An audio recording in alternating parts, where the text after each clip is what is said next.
ਜਦੋਂ ਅਸੀਂ ਅਰਦਾਸ ਦੇ ਵਿੱਚ ਗੁਰੂ ਨਾਨਕ ਨਾਮ ਦੀ ਗੱਲ ਕਰਦੇ ਹਾਂ ਤਾਂ ਅਸੀਂ ਉਹਨਾਂ ਵਿੱਚੋਂ ਕੀ ਲੈਣਾ ਆ ਜਾਂ ਉਹ ਸਾਡੇ ਮਨ ਦੇ ਵਿੱਚ ਉਹ ਗੁਰੂ ਨਾਨਕ ਲਈ ਧਿਆਏ ਜਦੋਂ ਆਵੇ ਤਾਂ ਸਾਡੇ ਮਨ ਦੇ ਭਾਵ ਅਸੀਂ ਗੁਰੂ ਨਾਨਕ ਪਾਤਸ਼ਾਹ ਦੇ ਚਰਨਾਂ ਦੇ ਵਿੱਚ ਕੀ ਬੇਨਤੀ ਕਰਨੀ ਆ ਔਰ ਉਹਨਾਂ ਕੋਲੋਂ ਕੀ ਝੋਲੀ ਅੱਡ ਕੇ ਮੰਗਣਾ ਹੈ। ਹਮੇਸ਼ਾ ਅਸੀਂ ਕੀ ਗਲਤੀ ਕਿੱਥੇ ਕਰਦੇ ਹਾਂ ਕਿ ਅਸੀਂ ਜਿਹੜਾ ਵੀ ਇੱਕ ਅੱਖਰ ਸਾਡਾ ਅਸੀਂ ਸਮਝਣ ਦੀ ਕੋਸ਼ਿਸ਼ ਕਰਦੇ ਉਹਨੂੰ ਇੰਗਲਿਸ਼ ਟਰਾਂਸਲੇਟ ਕਰ ਲੈਂਦੇ ਹਾਂ ਔਰ ਇੰਗਲਿਸ਼ 'ਤੇ ਜਦੋਂ ਆਪਾਂ ਵਰਡ ਦੀ ਟਰਾਂਸਲੇਸ਼ਨ ਕਰਦੇ ਹਾਂ ਨਾ ਉਸ ਅੰਗਰੇਜ਼ੀ ਦੇ ਅੱਖਰ ਦੇ ਨਾਲ ਇੱਕ ਪੂਰੀ ਦੀ ਪੂਰੀ ਆਈਡੀਓਲੋਜੀ ਵਿੱਚ ਆ ਜਾਂਦੀ ਆ। ਜਦੋਂ ਅਸੀਂ ਧਰਮ ਨੂੰ ਰਿਲੀਜਨ ਕਹਿ ਦਿੰਦੇ ਹਾਂ ਜਾਂ ਕਹਿ ਦਿੰਦੇ ਹਾਂ ਕਿ ਧਰਮ ਰਿਲੀਜਨ ਹੈ ਤਾਂ ਫਿਰ ਰਿਲੀਜਨ ਦੀ ਇੱਕ ਆਪਣੀ ਵੈਸਟਰਨ ਫਿਲਾਸਫੀ ਹੈ ਔਰ ਵੈਸਟਰਨ ਫਿਲਾਸਫੀ ਦੇ ਅਕੋਰਡਿੰਗ ਧਰਮ ਦਾ ਕ੍ਰਿਟੀਕ ਵੀ ਹੈ, ਫਿਰ ਮਤਲਬ ਰਿਲੀਜਨ ਦਾ ਕ੍ਰਿਟੀਕ ਵੀ ਹੈ ਔਰ ਅਸੀਂ ਉਹ ਸਾਰੇ ਜਿਹੜਾ ਕ੍ਰਿਟੀਕ ਹੈ ਔਰ ਉਹਦੀ ਜਿਹੜੀ ਫਿਲਾਸਫੀ ਹੈ ਉਹਦੀ ਆਈਡੀਓਲੋਜੀ ਹੈ ਉਹ ਅਸੀਂ ਆਪਣੇ ਧਰਮ ਉੱਪਰ ਵੀ ਲਾ ਲੈਂਦੇ ਹਾਂ। ਮਾਰਕਸ ਦੀਆਂ ਗੱਲਾਂ ਅਕਸਰ ਲੋਕ ਕੋਟ ਕਰਦੇ ਆ ਕਿ ਜਿਹੜਾ ਰਿਲੀਜਨ ਹੈ that is an opium of masses. ਹੁਣ ਉਹ ਰਿਲੀਜਨ ਦੀ ਗੱਲ ਕਰ ਰਹੇ ਆਪਾਂ ਧਰਮ ਦੀ ਗੱਲ ਕਰ ਰਹੇ ਦੋ ਅਲੱਗ-ਅਲੱਗ ਹੈ। ਅਸੀਂ ਇਸ ਚੀਜ਼ ਨੂੰ ਸਮਝ ਨਹੀਂ ਪਾਏ ਕਿ ਇਹਨਾਂ ਵਿੱਚ ਡਿਫਰੈਂਸਿਸ ਕੀ ਨੇ, ਇਹ ਅਲੱਗ-ਅਲੱਗ ਕਿਵੇਂ ਨੇ। ਇਸ ਕਰਕੇ ਅਸੀਂ ਉਹੀ ਜਿਹੜੀ ਉਹਦੀ ਫਿਲਾਸਫੀ ਆ ਉਹਨੂੰ ਆਪਣੇ ਧਰਮ ਦੇ ਉੱਤੇ ਵੀ ਲਾ ਕੇ ਦੇਖਣਾ ਸ਼ੁਰੂ ਕਰ ਦਿੱਤਾ। ਜਦੋਂ ਆਪਾਂ ਵਰਡ ਟਰਾਂਸਲੇਟ ਕਰਦੇ ਆ ਨਾ ਤਾਂ ਇਹ ਸਮਝ ਕੇ ਚੱਲਿਆ ਕਰੀਏ ਕਿ ਹਰ ਇੱਕ ਅੱਖਰ ਦਾ ਸਿਨੋਨਿਮ ਜਾਂ ਉਹਨੂੰ ਸਮਾਨਾਰਥੀ ਸ਼ਬਦ ਜਾਂ ਟਰਾਂਸਲੇਟੇਬਲ ਵਰਡ ਅੰਗਰੇਜ਼ੀ ਭਾਸ਼ਾ ਦੇ ਵਿੱਚ ਮੌਜੂਦ ਨਹੀਂ ਆ। ਧਰਮ ਇੱਕ ਡਿਫਰੈਂਟ ਵਰਡ ਆ, ਰਿਲੀਜਨ ਇੱਕ ਡਿਫਰੈਂਟ ਵਰਡ ਆ। ਇਹਨੂੰ ਸਮਝਣ ਵਾਸਤੇ ਹੋਰ ਜਿਹੜਾ ਗਹਿਰਾਈ ਦੇ ਵਿੱਚ ਉਤਰਨਾ ਜ਼ਰੂਰੀ ਹੈ।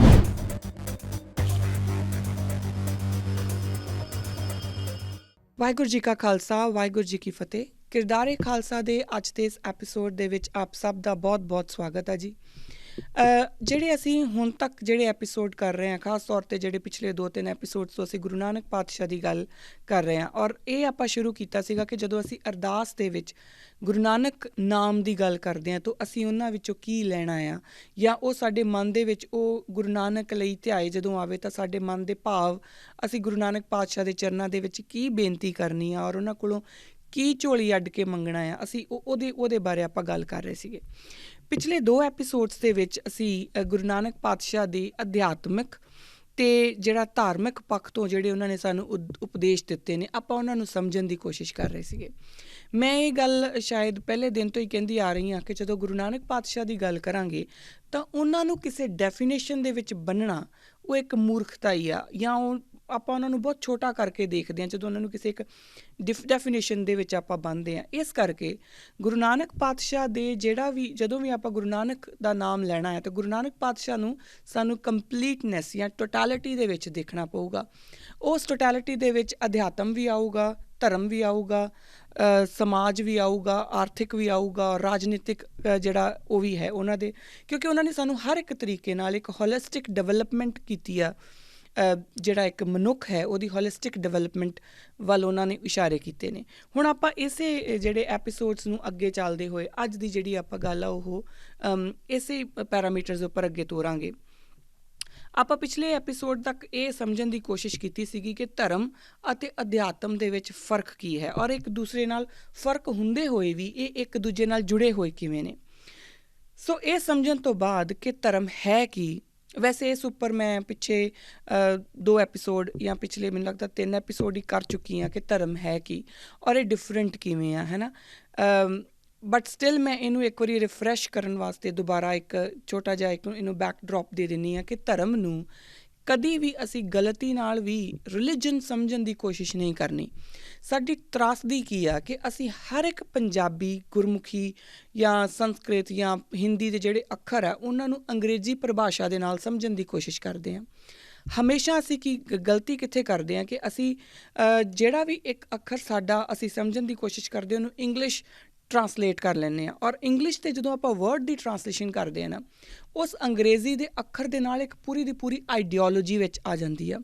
ਫਿਰ ਉਹ ਆਈਡੀਓਲੋਜੀ ਵੀ ਸਾਡੇ ਉੱਪਰ ਉੱਦਾਂ ਹੀ ਥੋਪੀ ਜਾਂਦੀ ਆ। ਫੋਰ ਐਨ ਐਗਜ਼ਾਮਪਲ, ਜਦੋਂ ਅਸੀਂ ਧਰਮ ਨੂੰ ਰਿਲੀਜਨ ਕਹਿ ਦਿੰਦੇ ਹਾਂ ਜਾਂ ਕਹਿ ਦਿੰਦੇ ਹਾਂ ਕਿ ਧਰਮ ਰਿਲੀਜਨ ਹੈ ਤਾਂ ਫਿਰ ਰਿਲੀਜਨ ਦੀ ਇੱਕ ਆਪਣੀ ਵੈਸਟਰਨ ਫਿਲਾਸਫੀ ਹੈ ਔਰ ਵੈਸਟਰਨ ਫਿਲਾਸਫੀ ਦੇ ਅਕੋਰਡਿੰਗ ਧਰਮ ਦਾ ਕ੍ਰਿਟੀਕ ਵੀ ਹੈ, ਫਿਰ ਮਤਲਬ ਰਿਲੀਜਨ ਦਾ ਕ੍ਰਿਟੀਕ ਵੀ ਹੈ ਔਰ ਅਸੀਂ ਉਹ ਸਾਰੇ ਜਿਹੜਾ ਕ੍ਰਿਟੀਕ ਹੈ ਔਰ ਉਹਦੀ ਜਿਹੜੀ ਫਿਲਾਸਫੀ ਹੈ ਉਹਦੀ ਆਈਡੀਓਲੋਜੀ ਹੈ ਉਹ ਅਸੀਂ ਆਪਣੇ ਧਰਮ ਉੱਪਰ ਵੀ ਲਾ ਲੈਂਦੇ ਹਾਂ।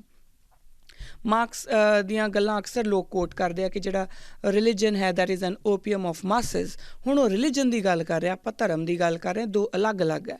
ਪਰ ਬਿਕੋਜ਼ ਅਸੀਂ ਇਸ ਚੀਜ਼ ਨੂੰ ਸਮਝ ਨਹੀਂ ਪਾਏ ਕਿ ਇਹਨਾਂ ਵਿੱਚ ਡਿਫਰੈਂਸਿਸ ਕੀ ਨੇ, ਇਹ ਅਲੱਗ-ਅਲੱਗ ਕਿਵੇਂ ਨੇ, ਇਸ ਕਰਕੇ ਅਸੀਂ ਉਹੀ ਜਿਹੜੀ ਉਹਦੀ ਫਿਲੋਸਫੀ ਆ ਉਹਨੂੰ ਆਪਣੇ ਧਰਮ ਦੇ ਉੱਤੇ ਵੀ ਲਾ ਕੇ ਦੇਖਣਾ ਸ਼ੁਰੂ ਕਰ ਦਿੱਤਾ। ਸਾਡੇ ਜਿਹੜੇ ਖਾਸ ਤੌਰ 'ਤੇ ਪੰਜਾਬ ਦੇ ਵਿੱਚ ਜਿਹੜੀ ਇੱਕ ਪਰਟੀਕੂਲਰ ਵਿਚਾਰਧਾਰਾ ਦੇ ਲੋਕ ਜਿਨ੍ਹਾਂ ਨੂੰ ਧਰਮ ਤੋਂ ਨਫ਼ਰਤ ਆ, ਉਹ ਬਿਨਾਂ ਸੋਚੇ ਸਮਝੇ, ਬਿਨਾਂ ਸਮਝੇ ਉਹ ਰਿਲੀਜਨ ਦੀ ਜਿਹੜੀ ਆਈਡੀਓਲੋਜੀ ਆ ਉਹਨੂੰ ਧਰਮ ਦੇ ਉੱਤੇ ਲਗਾ ਕੇ ਦੇਖੀ ਜਾਂਦੇ ਆ।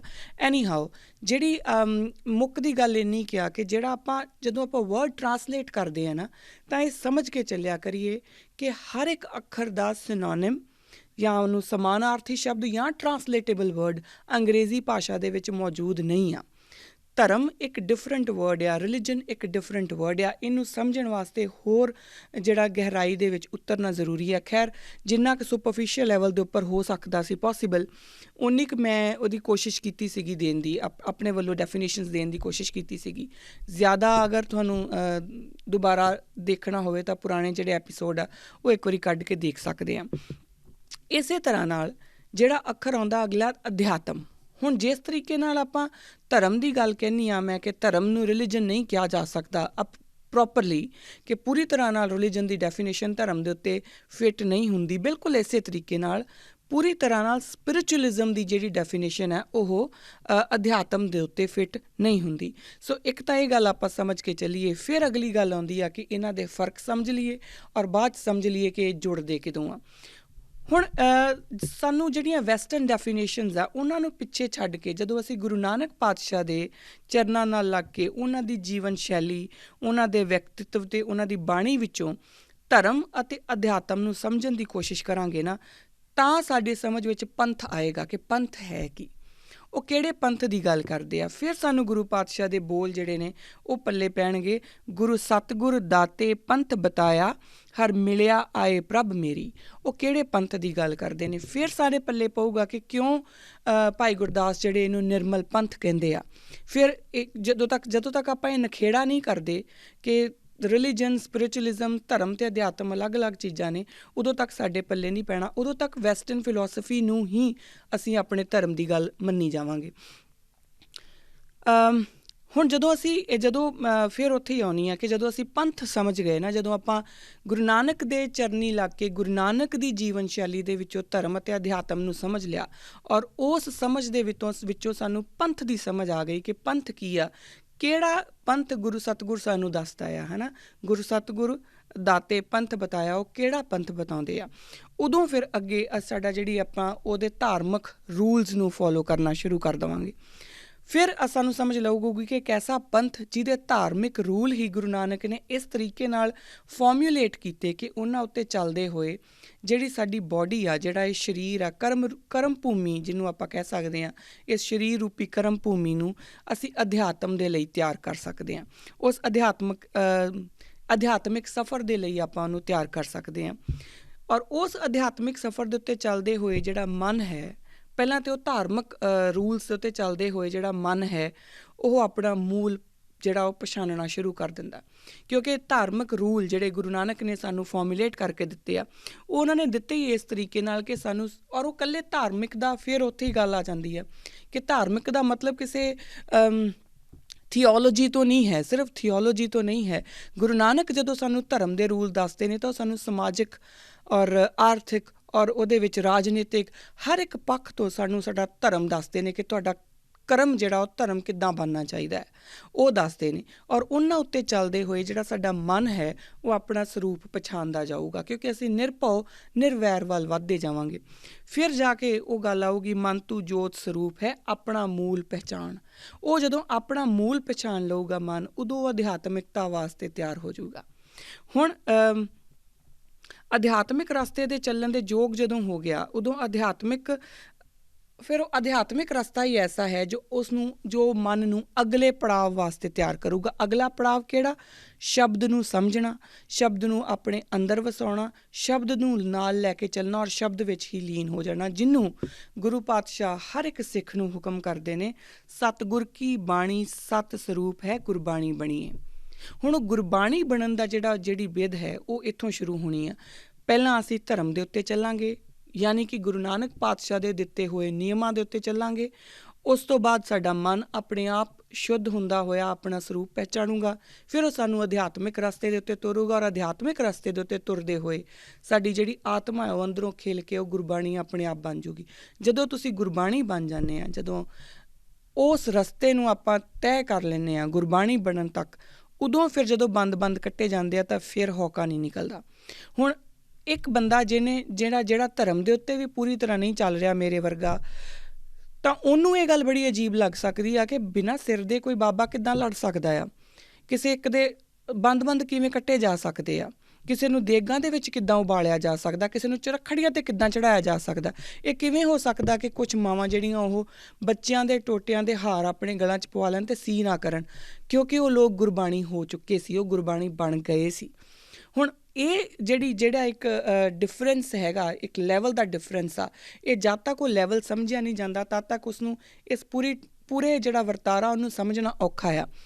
ਮੇਰੇ ਵਰਗੇ ਜਿਹੜੇ ਆਮ ਲੋਕ ਆ ਉਹ ਇਸ ਨੂੰ ਮੈਜਿਕ ਦੇ ਨਾਲ ਜੋੜਨਗੇ, ਉਹ ਇਸ ਨੂੰ ਕਹਿਣਗੇ ਕਿ ਲੈ ਤਾਂ ਜਾਦੂ ਦੀ ਗੱਲ ਆ ਕਿ ਸਿਰ ਕੱਟੇ ਤੋਂ ਬਿਨਾਂ ਸਿਰ ਹੈ ਨਹੀਂ ਔਰ ਇੱਕ ਬਜ਼ੁਰਗ ਬੰਦਾ ਲੜਦਾ ਜਾ ਰਿਹਾ, ਇਹ ਤਾਂ ਜਾਦੂ ਆ, ਤਾਂ ਚਮਤਕਾਰ ਦੀ ਗੱਲ ਆ। ਪਰ ਇਹ ਚਮਤਕਾਰ ਦੀ ਗੱਲ ਨਹੀਂ, ਇਹ ਗੁਰਬਾਣੀ ਹੋ ਜਾਣ ਦਾ ਫਲਸਫਾ ਆ। ਔਰ ਜਦੋਂ ਗੁਰਬਾਣੀ ਹੋ ਜਾਂਦੇ ਆ ਫਿਰ ਸਿਰਫ ਸ਼ਬਦ ਹੋ ਜਾਂਦੇ ਆ, ਸਿਰਫ ਸ਼ਬਦ ਰਹਿ ਜਾਂਦਾ। ਹੁਣ ਜਦੋਂ ਗੁਰਬਾਣੀ ਬਣ ਕੇ ਔਰ ਜਿਹੜਾ ਸਿੱਖ ਦੀ ਸੰਪੂਰਨਤਾ ਹੈ ਉਹ ਗੁਰਬਾਣੀ ਬਣ ਕੇ ਹੀ ਆ। ਉਹ ਬਿਨਾਂ ਗੁਰਬਾਣੀ ਦੇ ਜਿਹੜਾ ਅੱਧ ਅਧੂਰੇ ਰਸਤੇ ਦੇ ਵਿੱਚ ਪੋਸੀਬਿਲਿਟੀ ਨਹੀਂ ਆ। ਜਿਵੇਂ ਆਪਾਂ ਕਹਿੰਦੇ ਆ ਕਿ PhD ਜਿਹੜੀ ਆ ਉਹ ਐਜੂਕੇਸ਼ਨ ਦੇ ਵਿੱਚ ਸਭ ਤੋਂ ਹਾਈਐਸਟ ਐਜੂਕੇਸ਼ਨ ਆ, ਉਸ ਤੋਂ ਬਾਅਦ ਫਿਰ ਅੱਗੇ ਬੰਦਾ ਸਿੱਖਦਾ ਤਾਂ ਰਹਿ ਸਕਦਾ ਆ, ਬਟ ਅੱਗੇ ਤੁਹਾਨੂੰ ਡਿਗਰੀ ਕੋਈ ਨਹੀਂ ਮਿਲਣੀ। ਸੋ ਇਸੇ ਤਰੀਕੇ ਨਾਲ ਜਦੋਂ ਤੁਸੀਂ ਗੁਰਬਾਣੀ ਬਣ ਜਾਂਦੇ, ਹੁਣ ਮੈਂ ਗੁਰਬਾਣੀ ਨੂੰ PhD ਦੇ ਨਾਲ ਤਾਂ ਰਿਲੇਟ ਨਹੀਂ ਕਰੂੰਗੀ, ਬਟ ਮੈਂ ਸਟਿਲ ਇੰਨੀ ਕੁ ਗੱਲ ਸਿਰਫ ਸਮਝਾਉਣ ਮਾਤਰ ਇਹ ਗੱਲ ਜ਼ਰੂਰ ਕਹੂੰਗੀ ਕਿ ਉਸ ਲੈਵਲ ਤੱਕ ਜਾਣਾ ਇੰਪੋਰਟੈਂਟ ਆ, ਉਸ ਲੈਵਲ ਦੇ ਲੋਕਾਂ ਨੂੰ ਸਮਝਣ ਦੇ ਲਈ। ਉਹਨਾਂ ਲੋਕਾਂ ਦੀ ਜਿਹੜੇ ਅੰਦਰੋਂ ਉਹਨਾਂ ਦੀ ਇੱਕ ਜਿਹੜੀ ਅੰਦਰੋਂ ਕਰਾਮਾਤ ਫੁੱਟਦੀ ਸੀ, ਉਸ ਕਰਾਮਾਤ ਨੂੰ ਸਮਝਣ ਦੇ ਲਈ ਉਸ ਲੈਵਲ ਤੱਕ ਜਾਣਾ ਜ਼ਰੂਰੀ ਹੈ। ਆਪਾਂ ਨਰਸਰੀ ਵਿੱਚ ਵੀ ਐਡਮਿਸ਼ਨ ਨਹੀਂ ਲਈ ਔਰ PhD ਵਾਲੇ ਬੰਦੇ ਦੇ ਉੱਤੇ ਕਿੰਤੂ ਕਰੀਏ ਤਾਂ ਉਹ ਸਾਡੀ ਬੇਵਕੂਫੀ ਆ, ਜੋ ਅਸੀਂ ਬਾਖੂਬੀ ਕਰਦੇ ਹਾਂ। ਖੈਰ, ਆਪਾਂ ਅੱਗੇ ਚੱਲਦੇ ਹਾਂ। ਹੁਣ ਗੁਰਬਾਣੀ ਕੌਣ, ਕਿਵੇਂ ਅਤੇ ਕਦੋਂ ਬਣ ਸਕਦਾ, ਇਹ ਇੱਕ ਪ੍ਰੈਕਟੀਕਲ ਅਤੇ ਇੰਡੀਪੈਂਡੈਂਟ ਜਰਨੀ ਹੈ। ਇਸ ਗੱਲ ਨੂੰ ਵੀ ਸਮਝਣਾ ਓਨਾ ਹੀ ਲਾਜ਼ਮੀ ਹੈ ਜਿੰਨਾ ਹੁਣ ਤੱਕ ਜੋ ਆਪਾਂ ਗੱਲਾਂ ਕੀਤੀਆਂ ਉਹਨਾਂ ਨੂੰ ਸਮਝਣਾ।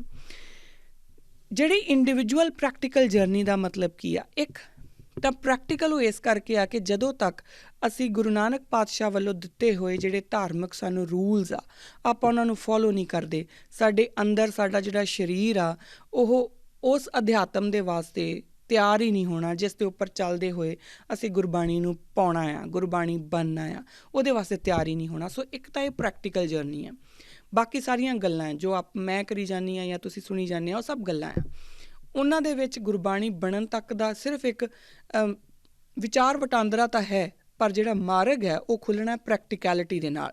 ਜੋ ਕੁਛ ਵੀ ਗੁਰੂ ਨਾਨਕ ਪਾਤਸ਼ਾਹ ਦੀਆਂ ਸਿੱਖਿਆਵਾਂ ਜਦ ਤੱਕ ਅਸੀਂ ਆਪਣੇ ਵਿਅਕਤੀਗਤ ਜੀਵਨ ਦੇ ਵਿੱਚ ਅਪਣਾ ਨਹੀਂ ਲੈਂਦੇ, ਉਦੋਂ ਤੱਕ ਕੁਛ ਹੋਣਾ ਨਹੀਂ। ਸੋ ਇੱਕ ਤਾਂ ਇਹ ਗੱਲ ਹੋ ਗਈ ਕਿ ਇਹ ਪ੍ਰੈਕਟੀਕਲ ਜਰਨੀ ਹੈ। ਦੂਸਰੀ ਗੱਲ ਹੈ ਕਿ ਇਹ ਇੰਡੀਪੈਂਡੈਂਟ ਜਰਨੀ ਹੈ। ਇਹਦਾ ਮਤਲਬ ਕੀ ਆ? ਦੇਖੋ, ਮੇਰੀ ਜਰਨੀ ਕੁਛ ਹੋਰ ਹੋਊਗੀ, ਕਿਸੇ ਹੋਰ ਦੀ ਕੁਛ ਹੋਰ, ਤੁਹਾਡੀ ਕੁਛ ਹੋਰ। ਉਹ ਲੋਕ ਜੋ ਪਰਮਾਤਮਾ ਦੀ ਹੋਂਦ ਤੋਂ ਹੀ ਮੁਨਕਰ ਨੇ, ਜੋ ਕਹਿੰਦੇ ਨੇ ਕਿ ਪਰਮਾਤਮਾ ਹੈ ਹੀ ਨਹੀਂ, ਉਹਨਾਂ ਦੀ ਆਪਣੀ ਵੱਖਰੀ ਜਰਨੀ ਹੈ। ਸੋ ਸਭ ਤੋਂ ਪਹਿਲਾਂ ਤਾਂ ਆਪਾਂ ਇਹ ਇੰਡੀਵਿਜੁਅਲਿਟੀ ਨੂੰ ਐਕਸੈਪਟ ਅਤੇ ਰਿਸਪੈਕਟ ਕਰਨਾ ਸ਼ੁਰੂ ਕਰੀਏ। ਇਹਦਾ ਕਾਰਨ ਕੀ ਆ?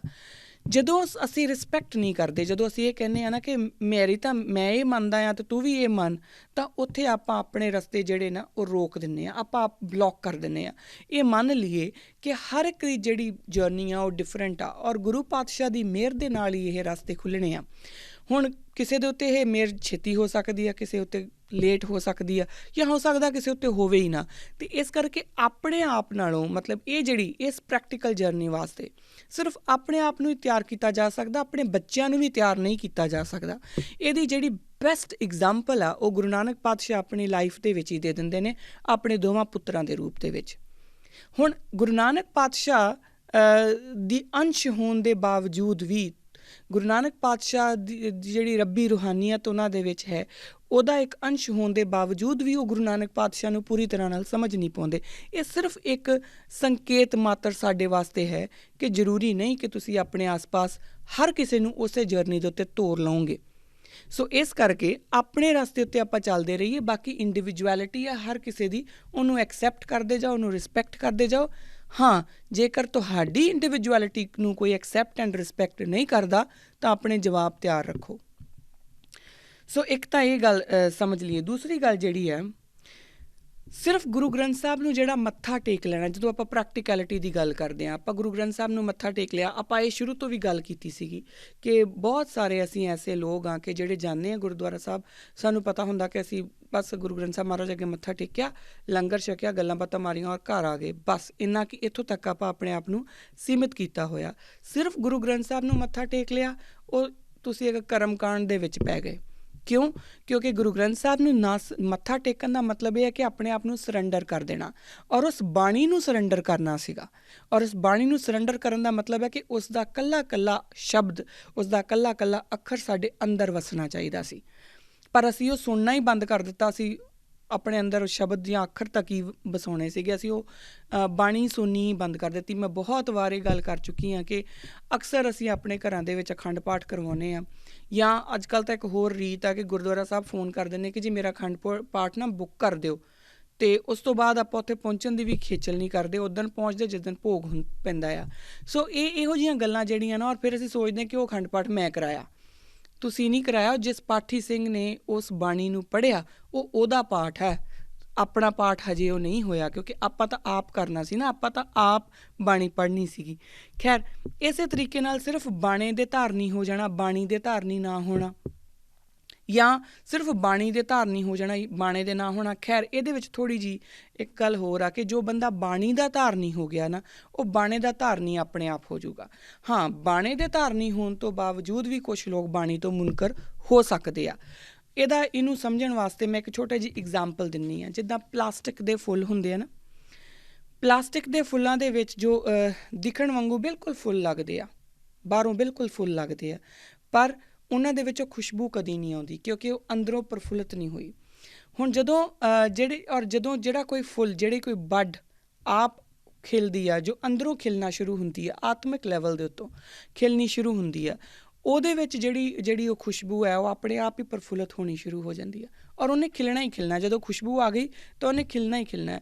ਦੋਨੋਂ ਹੀ ਫੁੱਲ ਲੱਗਦੇ ਨੇ। ਇੱਕ ਸਿਰਫ ਬਣਾਇਆ ਗਿਆ ਫੁੱਲ ਆ ਬਾਹਰੋਂ ਦਿਖਾਵਟ ਦੇ ਵਿੱਚ, ਪਰ ਉਹਦੇ ਅੰਦਰ ਕਦੀ ਵੀ ਖੁਸ਼ਬੂ ਨਹੀਂ ਆ ਸਕਦੀ। ਹਾਂ, ਉਹਦੇ ਉੱਤੇ ਕੋਈ ਮੇਰੇ ਵਰਗਾ ਜਾ ਕੇ ਉੱਤੇ ਪਰਫਿਊਮ ਛਿੜਕ ਕੇ ਕਹਿ ਦੇ ਕਿ ਇਹ ਵੀ ਖੁਸ਼ਬੂ ਆ, ਉਹ ਅਲੱਗ ਗੱਲ ਆ, ਪਰ ਉਹ ਖੁਸ਼ਬੂ ਹਮੇਸ਼ਾ ਨਹੀਂ ਰਹਿ ਸਕਦੀ। ਜਿਹੜਾ ਫੁੱਲ ਹੈ ਉਹ ਅੰਦਰੋਂ ਪ੍ਰਫੁੱਲਿਤ ਹੁੰਦਾ ਆ, ਉਹਦੇ ਅੰਦਰੋਂ ਸਭ ਤੋਂ ਪਹਿਲਾਂ ਖੁਸ਼ਬੂ ਹੀ ਪੈਂਦੀ ਆ, ਉਹਦੇ ਅੰਦਰ ਸਭ ਤੋਂ ਪਹਿਲਾਂ ਖੁਸ਼ਬੂ ਪੈਂਦੀ ਆ, ਔਰ ਉਸ ਤੋਂ ਬਾਅਦ ਉਹਦਾ ਆਕਾਰ ਆਉਂਦਾ। ਸੋ ਜਦੋਂ ਤੁਸੀਂ ਬਾਣੀ ਦੇ ਧਾਰਨੀ ਹੋ ਜਾਂਦੇ ਆ ਤਾਂ ਬਾਣੇ ਦੇ ਧਾਰਨੀ ਆਪਣੇ ਆਪ ਹੋਣਾ ਹੀ ਹੋਣਾ ਆ, ਕਿਉਂਕਿ ਉਸ ਤੋਂ ਬਿਨਾਂ ਹੋਰ ਕੋਈ ਚਾਰਾ ਹੈ ਨਹੀਂ। ਇਸੇ ਤਰੀਕੇ ਨਾਲ ਆਪਾਂ ਅਗਰ ਆਪਾਂ ਆਪਣੇ ਵਿੱਚੋਂ ਜਿਹੜਾ ਇਹ ਬਨੌਟੀਪਨ ਆ, ਅਗਰ ਉਹਨੂੰ ਹੌਲੀ ਹੌਲੀ ਛਾਂਗਣਾ ਸ਼ੁਰੂ ਕਰੀਏ, ਤਾਂ ਮੈਨੂੰ ਲੱਗਦਾ, ਜਾਂ ਇਹ ਕਹਿ ਲਓ ਕਿ ਮੇਰਾ ਇੱਕ ਵਿਅਕਤੀਗਤ ਐਕਸਪੀਰੀਅੰਸ ਆ, ਕਿ ਜਿੰਨਾ ਅਸੀਂ ਸੱਚਾਈ ਨੂੰ ਅਪਣਾਉਂਦੇ ਜਾਂਦੇ ਹਾਂ, ਆਪਣੀਆਂ ਕਮਜ਼ੋਰੀਆਂ ਨੂੰ ਅਪਣਾਉਂਦੇ ਜਾਂਦੇ ਹਾਂ, ਆਪਣੀਆਂ ਗਲਤੀਆਂ ਨੂੰ ਅਪਣਾਉਂਦੇ ਜਾਂਦੇ ਹਾਂ, ਓਨਾ ਜ਼ਿਆਦਾ ਗੁਰੂ ਪਾਤਸ਼ਾਹ ਸਾਡੇ ਕੋਲ ਹੁੰਦੇ ਜਾਂਦੇ ਆ। ਖੈਰ, ਹੁਣ ਬਾਣੀ ਦੇ ਧਾਰਨੀ ਹੋਣ ਲਈ, ਕਿਉਂਕਿ ਆਪਾਂ ਇਹ ਗੱਲ ਕਰਕੇ ਆਏ ਹਾਂ ਕਿ ਜਿਹੜਾ ਬੰਦਾ ਬਾਣੇ ਦਾ ਧਾਰਨੀ ਆ, ਹੋ ਸਕਦਾ ਆ, ਸਾਰੇ ਨਹੀਂ ਹੋ ਸਕਦਾ ਉਹਨਾਂ ਦੇ ਵਿੱਚੋਂ ਕੁਛ ਜਿਹੜੇ ਆ ਉਹ ਬਾਣੀ ਦੇ ਧਾਰਨੀ ਨਾ ਹੋਣ, ਪਰ ਜੋ ਬਾਣੀ ਦਾ ਧਾਰਨੀ ਆ ਉਹ ਬਾਣੇ ਦਾ ਧਾਰਨੀ ਆਪਣੇ ਆਪ ਹੋ ਜਾਊਗਾ। ਸੋ ਸਭ ਤੋਂ ਪਹਿਲਾ ਸਟੈਪ ਤਾਂ ਹੋ ਗਿਆ ਬਾਣੀ ਦਾ ਧਾਰਨੀ ਹੋਣਾ। ਹੁਣ ਬਾਣੀ ਦਾ ਧਾਰਨੀ ਹੋਣ ਵਾਸਤੇ ਸਾਨੂੰ ਬਕਾਇਦਾ ਗੁਰੂ ਨਾਨਕ ਪਾਤਸ਼ਾਹ ਵੱਲੋਂ ਦਿੱਤੇ ਹੋਏ ਜਿਹੜੇ ਰਸਤੇ ਆ, ਜੋ ਸਾਨੂੰ ਉਹਨਾਂ ਨੇ ਰੂਲਸ ਦਿੱਤੇ ਆ, ਉਹ ਫੋਲੋ ਕਰਨੇ ਪੈਣਗੇ, ਜਿਨ੍ਹਾਂ ਵਿੱਚੋਂ ਮੇਨ 3 ਪਿਲਰ ਜਿਹੜੇ ਆਪਾਂ ਅਕਸਰ ਇੱਕ ਦੂਜੇ ਨਾਲ ਡਿਸਕਸ ਕਰਦੇ ਹਾਂ, ਨਾਮ ਜਪੋ, ਕਿਰਤ ਕਰੋ ਅਤੇ ਵੰਡ ਛਕੋ, ਹੈ ਨਾ। ਇਹ 3 ਤਾਂ ਹੈਗੇ ਹੀ ਹੈਗੇ ਆ, ਪਰ ਇਹਨਾਂ ਦੇ ਵੀ ਸਾਨੂੰ ਲੇਅਰ ਬਾਏ ਲੇਅਰ ਸਮਝਣਾ ਪਊਗਾ ਕਿ ਇਹਦੇ ਨਾਲ ਗੁਰੂ ਨਾਨਕ ਪਾਤਸ਼ਾਹ ਦੀ ਮਨਸ਼ਾ ਕੀ ਸੀ, ਉਹ ਉਪਦੇਸ਼ ਕੀ ਸੀ, ਔਰ ਆਪਾਂ ਕਿੱਦਾਂ ਇੱਕ ਇੱਕ ਅੱਖਰ ਨੂੰ ਆਪਣੇ ਅੰਦਰ ਲੈ ਕੇ ਆ ਸਕਦੇ ਹਾਂ, ਤਾਂ ਕਿ ਸਾਡਾ ਜਿਹੜਾ ਮਨ ਹੈ ਉਹ ਅੰਦਰੋਂ ਖਿਲੇ।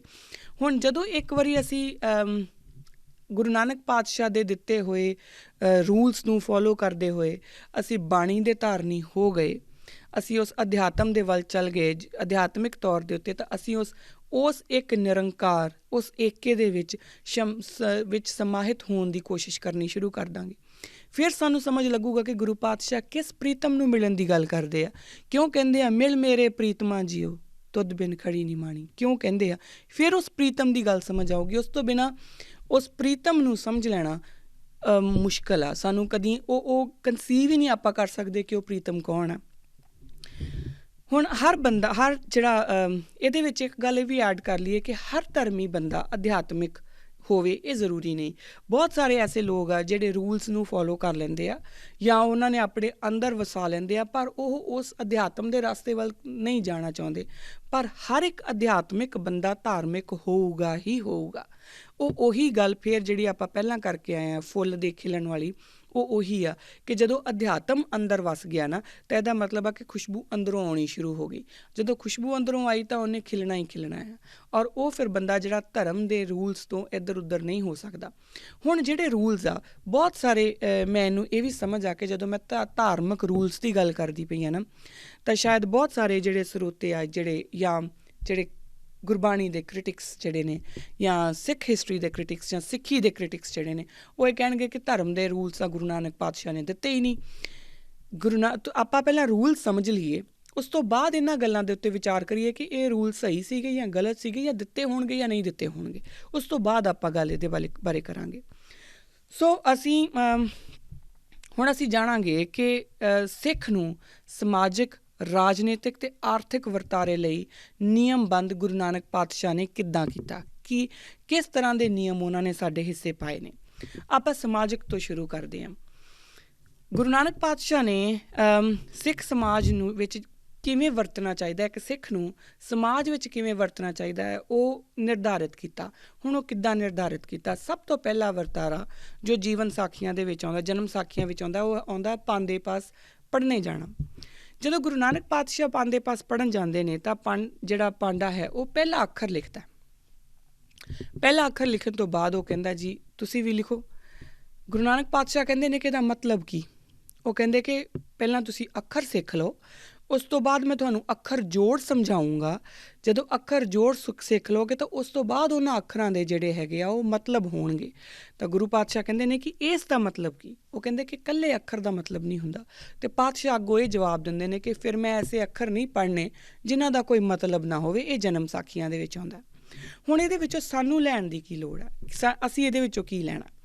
ਅਸੀਂ ਇਹ ਲੈਣਾ ਹੈ ਕਿ ਗੁਰੂ ਪਾਤਸ਼ਾਹ ਦਾ ਇਹ ਪੂਰਾ ਵਰਤਾਰਾ ਕਰਨ ਪਿੱਛੇ ਕਾਰਨ ਕੀ ਆ? ਤਾਂ ਗੁਰੂ ਨਾਨਕ ਪਾਤਸ਼ਾਹ ਸਾਨੂੰ ਇੱਕ ਰਸਤਾ, ਇੱਕ ਨਿਯਮ ਦੇ ਦਿੰਦੇ ਨੇ ਕਿ ਕੋਈ ਵੀ ਸਿੱਖ ਬਿਨਾਂ ਰੈਸ਼ਨਲ ਦੇ ਹੋ ਨਹੀਂ ਸਕਦਾ। ਰੈਸ਼ਨੈਲਿਟੀ ਸਿੱਖ ਦਾ ਮੇਨ ਟ੍ਰੇਟ ਆ। ਤੁਸੀਂ ਕਦੀ ਵੀ ਇੱਕ ਸਿੱਖ ਲਈ ਅੱਖਾਂ ਬੰਦ ਕਰਕੇ ਕੁਛ ਵੀ ਬਿਲੀਵ ਕਰ ਲੈਣਾ, ਉਹ ਪੋਸੀਬਿਲਿਟੀ ਨਹੀਂ ਹੈਗੀ। ਸੋ ਸਿੱਖ ਦਾ ਰੈਸ਼ਨਲ ਹੋਣਾ ਧਰਮ ਹੈ।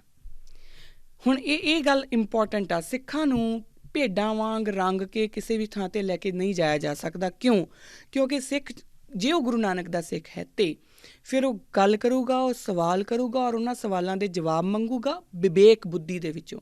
ਵਿਵੇਕੀ ਹੋਣਾ ਸਿੱਖ ਦਾ ਧਰਮ ਹੈ।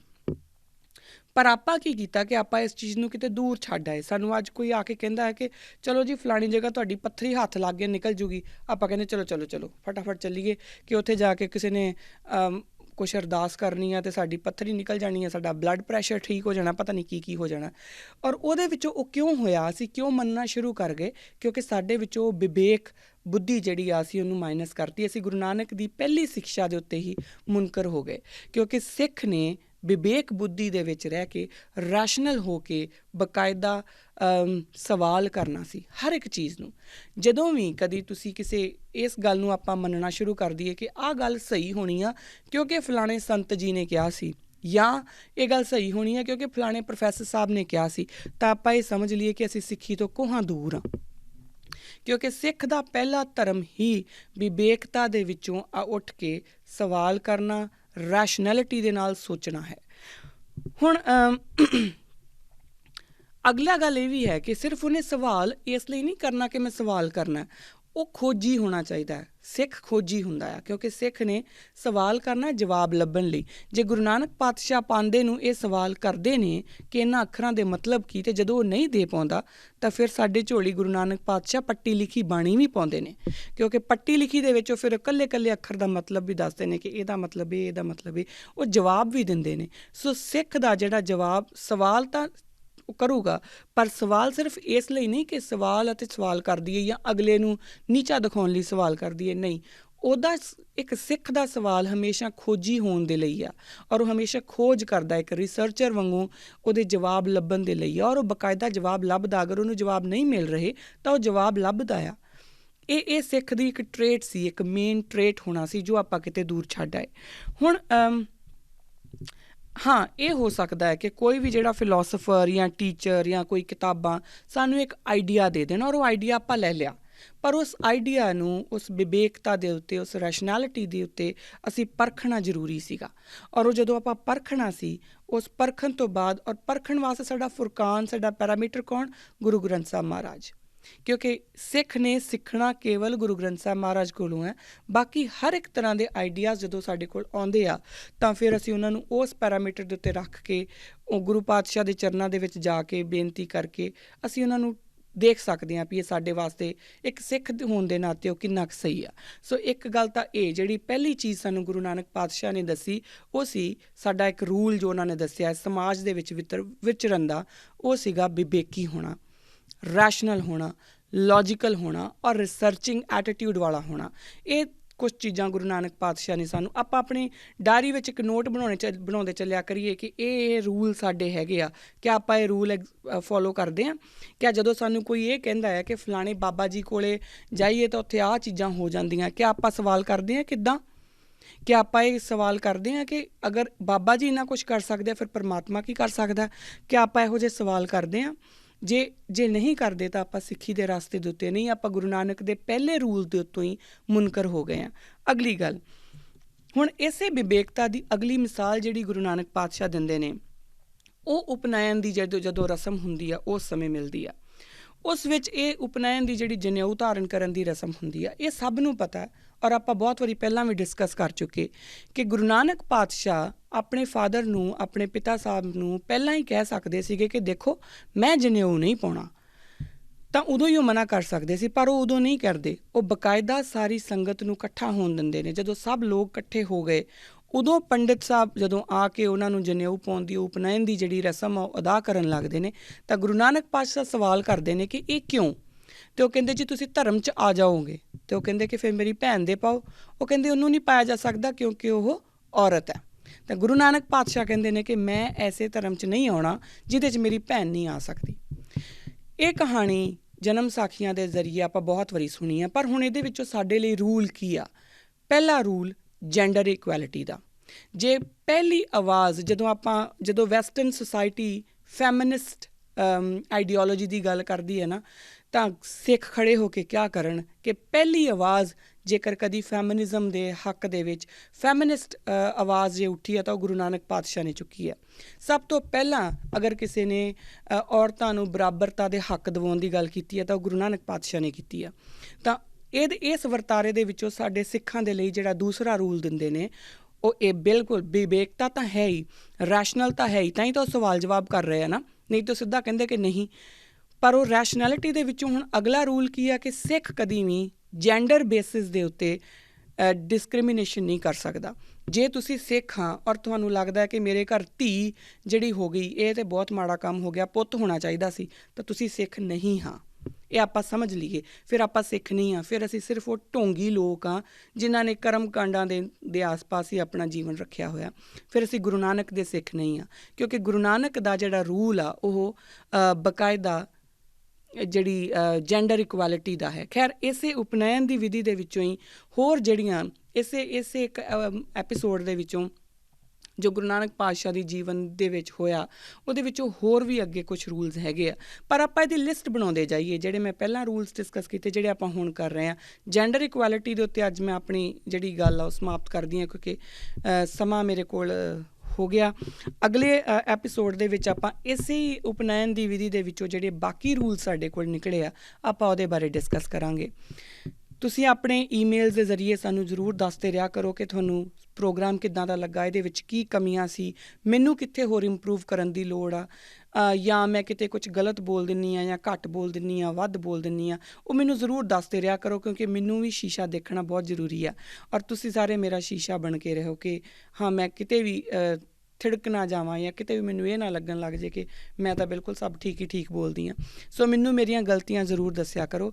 ਇਹਦੇ ਨਾਲ ਤੁਹਾਡੇ ਜੇ ਕੋਈ ਸਵਾਲ ਵੀ ਨੇ, ਕਿਉਂਕਿ ਜਦੋਂ ਆਪਾਂ ਗੁਰੂ ਨਾਨਕ ਪਾਤਸ਼ਾਹ ਦੇ 2 ਜਾਂ 3 ਐਪੀਸੋਡ ਹੋਰ ਹੋਣਗੇ, ਉਸ ਤੋਂ ਬਾਅਦ ਮੈਂ ਕੁਐਸਚਨ ਆਨਸਰ ਸੀਰੀਜ਼ ਵਾਲੀ ਦੇ ਉੱਤੇ ਫਿਰ ਆਵਾਂਗੇ, ਅਤੇ ਤੁਸੀਂ ਆਪਣੇ ਸਵਾਲ ਸਾਨੂੰ ਲਿਖ ਕੇ ਜ਼ਰੂਰ ਪਾਓ। ਇੰਨੀਆਂ ਗੱਲਾਂ ਨਾਲ ਅੱਜ ਦੀ ਮੇਰੀ ਬੇਨਤੀ ਇੰਨੀ ਕਿ ਪ੍ਰਵਾਨ ਕਰਨਾ ਜੀ। ਅਗਲੇ ਐਪੀਸੋਡ 'ਚ ਫਿਰ ਮਿਲਦੇ ਹਾਂ। ਵਾਹਿਗੁਰੂ ਜੀ ਕਾ ਖਾਲਸਾ, ਵਾਹਿਗੁਰੂ ਜੀ ਕੀ ਫਤਿਹ।